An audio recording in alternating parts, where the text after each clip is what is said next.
Welcome to Career and Leadership Real Talk, the no-nonsense guide for ambitious managers who want to have more impact and progress their career. I'm Pamela Langan, a job search coach and expert CV writer specialising in helping frustrated professionals land the jobs and pay rises they know they deserve. And I'm Jackie Jagger, a leadership and mindset coach specialising in helping newly promoted and new to role leaders to avoid the dickhead trap and lead with confidence. Between us, we've helped hundreds of leaders and managers to find new roles, take ownership of their careers, and handle the challenges that job searches and leadership responsibility inevitably bring. And now we're joining forces to share with you what we know has worked for our clients. Hello and welcome to this week's episode. We're talking this week about when being too good at your job holds your career back. And this was prompted by a question that came up last year when we ran our Career Clarity Challenge. So someone was asking, what can I do? Because I feel I'm ready to progress, but other people are not seeing it. They're not seeing me as leadership material. And this is such a common frustration. And it's one that often, I think, for your clients, Pam, is what leads them to your door, isn't it? Of looking outside the organisation to look for a new role. Yeah, it is. It's so tough because I think internally, once you're seen as the expert in a role, it's much easier to keep you in that space, isn't it? Rather than let you progress. And sometimes that can cause challenges for an organization, especially if you've developed like a real kind of deep level of competence in that area. And I suppose you end up with a reputation of being that reliable person that will just do that role and just crack on with it. And then when you decide it's time for me now to progress my career, they're like, oh, we'll just stay there a bit longer. And you're just stuck then, aren't you, in that position?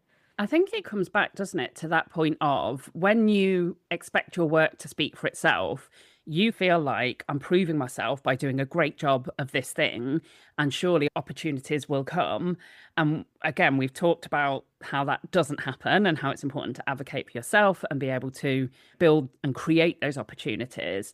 But I think this is so common where somebody feels like I'm getting great results, I'm getting a really good annual appraisal each year. Surely now must be my time, and yet nothing is forthcoming. So what are some of the factors then that kind of create this? What are the things that people need to guard against if they don't want to fall into this trap? So when you're thinking about how do you fall into the trap, you become that reliable person, the one that gets things done, the one that, is the steady pair of hands within that role.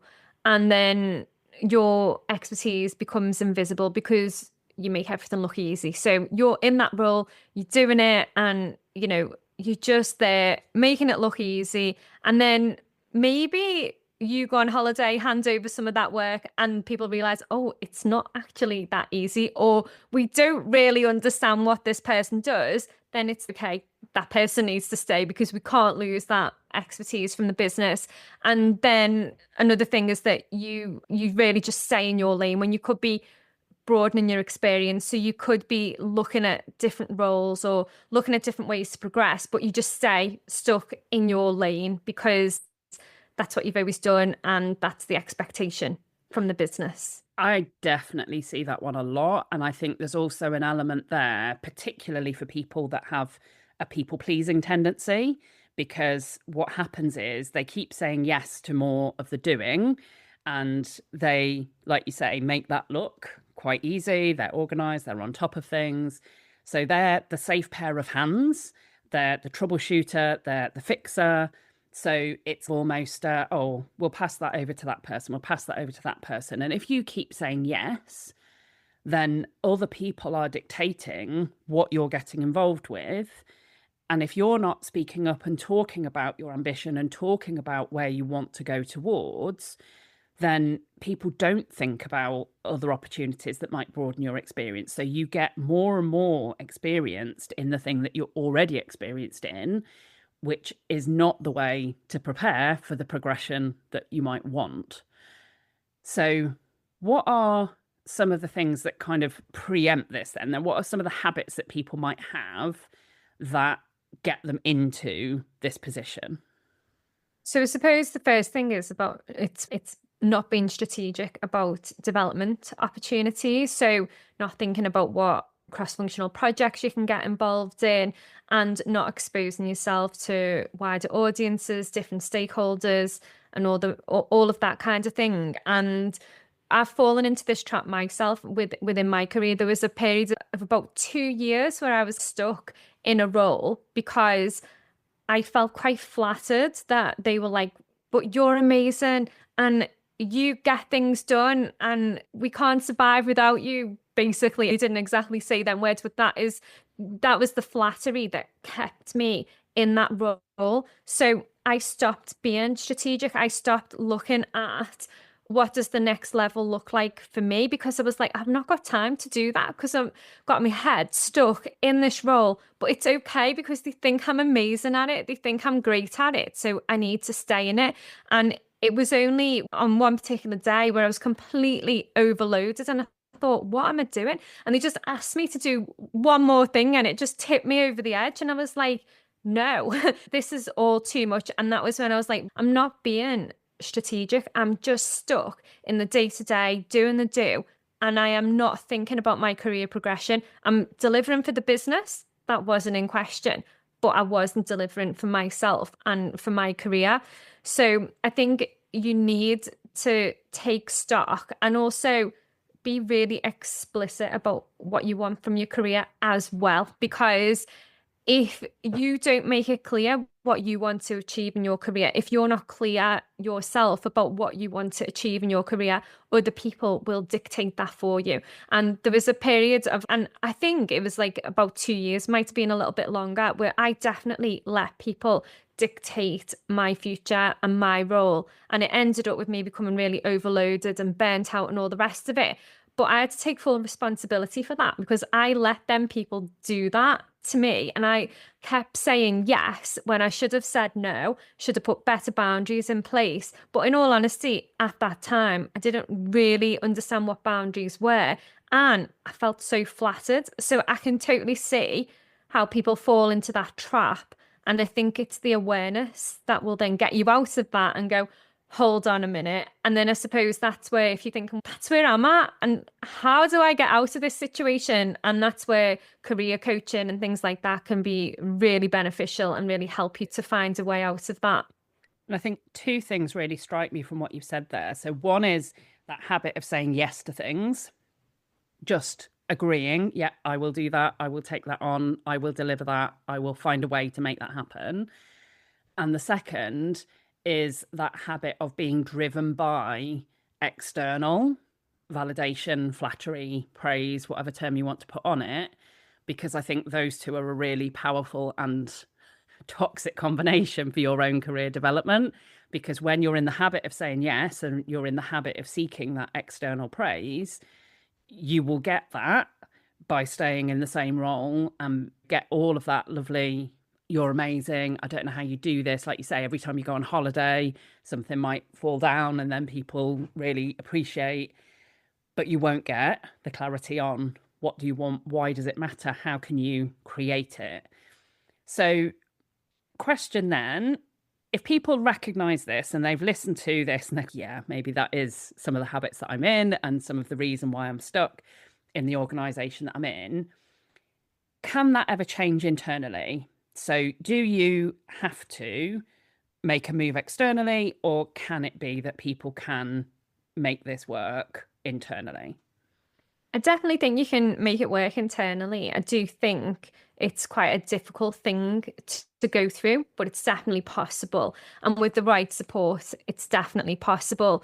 But what you're effectively doing is saying to people, hold on a second, you're not going to treat me like this anymore. Or actually, on the other side of it, it's about thinking all through the reasons why you need that praise, why you need that validation. And I think when I think back to that time, I was probably pretty low on confidence. I was still finding my feet as a senior leader and all this kind of stuff. So I needed the praise and the validation to let me know that I was doing what I needed to do, because I didn't really have the support in place, anyone to bounce off. So I needed that at the time. And I think when you need that praise and validation, it's a dangerous place to be in because you're constantly seeking it out and you need it. And when you don't get it, it makes you feel worse and it knocks your confidence even more. So it's almost like a vicious cycle that you get yourself into.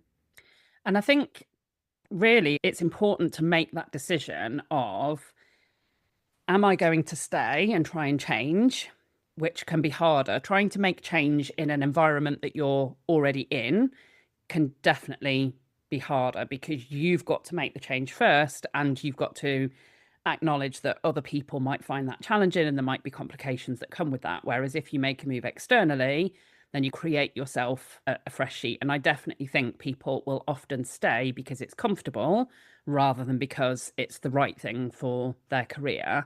So how can people, what are some tips for people that are maybe in that place of, okay, do I stay and try and make the change internally, or do I move on?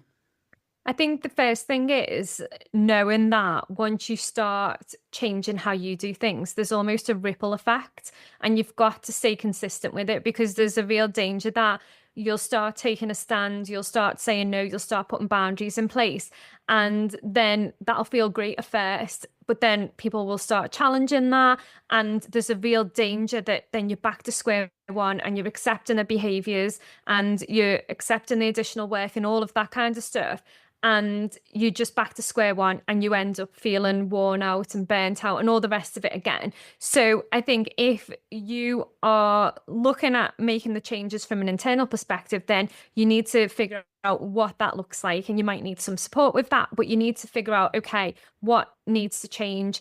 How do I need to change? How am I going to operate moving forward? And then you need to stand your ground and stick to it and move forward. And it's hard to say no, but I do feel like no is a muscle that you need to build up, because the more you say no and the more you flex that muscle, the stronger it gets and it makes it easier for you.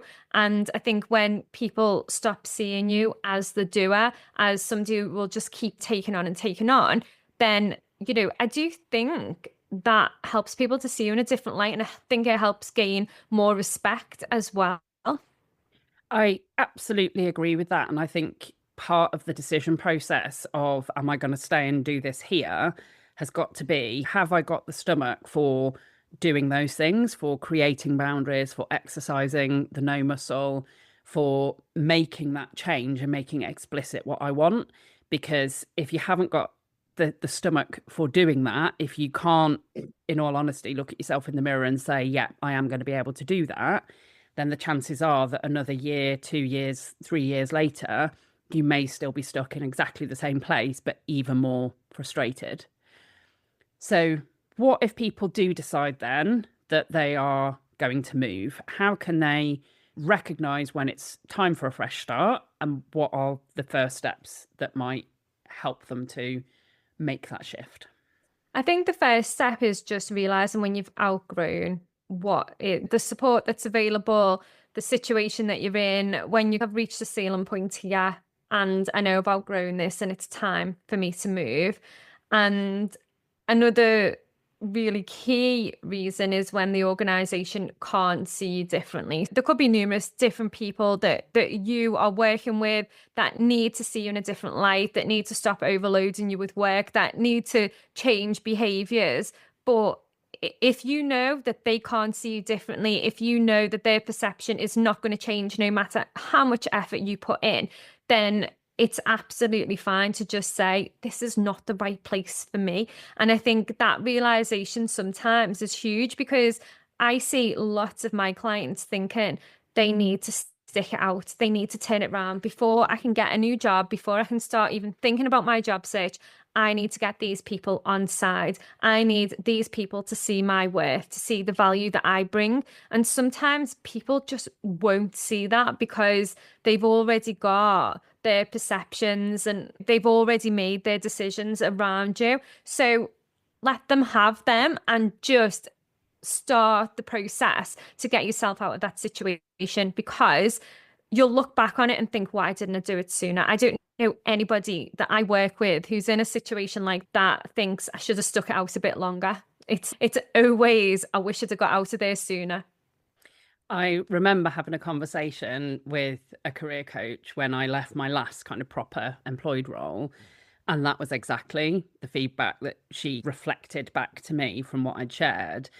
And for me, it was loyalty that kept me in places for too long. There were roles that were no longer serving me or organizations that couldn't give me the opportunities that I might want. But out of loyalty, I was staying there. And loyalty feels like a good quality, but I was being loyal to the organization rather than loyal to me. And that, when I look back in hindsight, is slightly nuts that I got to the point of having a conversation with a coach and then reflecting it back to me. But it's so easy to do because I think you can, it's the analogy that I give is it's almost like with a relationship of if it's not bad, it's very easy to stay in the hope that it will change. But unless there is a plan for how might that change, or unless you instigate that change and see how does the other person respond, then who knows? You're just going to drift and it's just going to continue. You can't expect that to happen unless you're explicit. So you've got to be brave. You've got to start making steps. I think one thing that can often hold people back from trying to make the change externally, so they might instinctively know people are not going to change their perception of me here. It's very unlikely that I'm going to be able to create the types of opportunity that I want. But part of what might stop them from looking externally is a feeling that the job market's competitive. If I want to step up, I need to get that experience of having stepped up first before another organisation will give me that opportunity because they don't know me. All of those types of stories that people tell themselves. So what's your message to people that are perhaps thinking those things? Okay, so if you're in a situation where you know it's time to move, but you are thinking of all of the reasons why you shouldn't and making all of the excuses as to why you shouldn't, the first thing that you should do is get your CV up to date. I think that is the most crucial thing. And updating your CV doesn't mean you're making any major decisions. It doesn't mean you're entering a crazy job market. It just simply means you're updating your CV and you're starting to prepare yourself to move forward. And once you've got that CV up to date, that is going to do loads of things because it's going to show you exactly what you've been doing. It's going to help you recognize some of the key achievements over the last couple of years, and it's going to help you to think about all of the things that you would like to do moving forward, and maybe also think of the things that you don't want to do moving forward. And you can also do the career map exercise alongside that as well. But I think the first thing is just getting that CV up to date, because once your CV is up to date, you can then feel free to have a little scroll through job boards and have your CV ready to go. You can have conversations with recruiters and CV is ready to go. Just because you start the ball rolling doesn't mean you have to move, doesn't mean you have to make decisions, doesn't mean you have to go for interviews, but just making that first move to get your CV updated is going to really help you to get clarity on just taking that first step and what you need to do to move forward. I think that's such interesting advice because often I feel that people would think I've got to make decisions, I've got to find roles that I want to apply for, and then I've got to tailor the CV to it. But what you're describing there is a process of using the CV as a way to create the clarity. And of course, you're still going to tailor your application to different roles, but in including your experiences in your CV, in picking out the things, the projects that you've been involved with that you've absolutely loved or where you've had your big successes, that really starts to create the type of clarity that then feeds in, doesn't it? So it's almost like something that feels like it should come later on in the process can actually be the first step to instigate the process of getting clear on what else do I want? Where might I look for it? What is that going to require of me? And how can I then start to present myself as the ideal candidate for that type of opportunity? Yeah, exactly. And I think once you've done that, once you've took that step, everything else just starts falling into place. It really does. And if this is something that you're listening to this and yeah, I know that decision is right for me, I do need to make a move. It's maybe not urgent, but I probably should start thinking about it. Then the Career Club could be absolutely the right place for you. You've got full access within there to the Career Clarity Challenge, which is where this particular listener experienced and asked us the question that's prompted this episode. But you've also got a whole range of resources and masterclasses that can really help you to think about how you can position yourselves for the types of opportunities that you want. You've got access to ask questions directly of Pam and myself.